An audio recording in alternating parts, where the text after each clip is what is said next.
So, saudara-saudari para hadirin yang sekalian, saya tambah sikit lagi.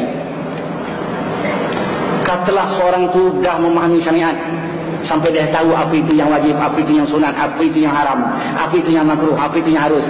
Sama ada 5 perkara tu dia tahu, yang ada hubungan dirinya, rumah tangganya, tentang kehidupan makan minum dan lainnya dia dah tahu. Kemudian dalam pelaksanaan, dalam hidup sehari-hari dia laksanakan pula. Perintah suruh dia buat, perintah larang dia cuba tinggalkan. Tapi masih lagi dia terasa tak ada syukur kepada Allah, tak ada redha, sabar yang tak ada. Rasa hebat kepada Allah masih tak ada. Rasa gerun, rasa cinta, rasa asyik dengan Allah masih tak ada.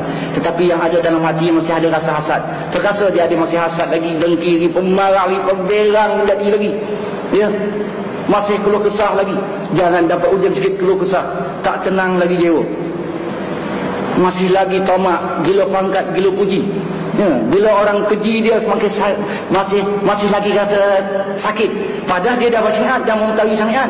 Dia rasa dia dah buat, dah laksanakan sungguh-sungguh dalam kehidupannya. Seolah dia sudah berterikat. Tetapi soal kebatinan tak ada lagi. Ketenangan hati tak ada. Sifat mahmudah dia tak miliki. Bahkan yang dimiliki masih lagi sifat-sifat mazmumah. Ini kena koreksi diri dia sendiri.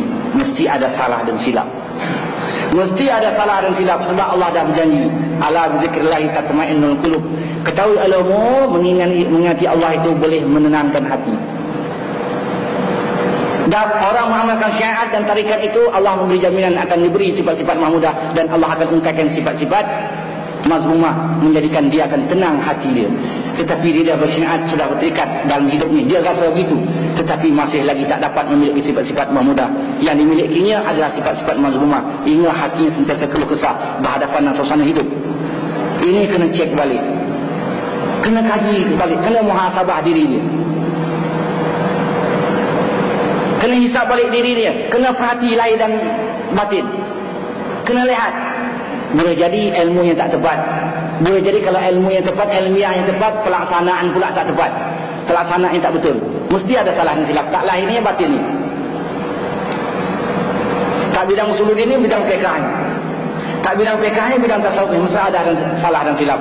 Umpamanya kalau kereta kita, satu hari kita lihat perjalanan ni tak berapa betul, dah 3 serenda, kena cek. Boleh jadi barangkali rodanya barangkali dah tak berapa betul.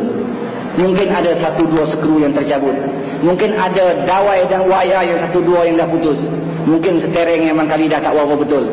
Mungkin enjinnya dah sudah lama tadi overhaul. Mungkin barangkali ada barang-barangnya yang lain. Di bidang-bidang yang lain yang ada dalam kereta tu yang ada salah silap.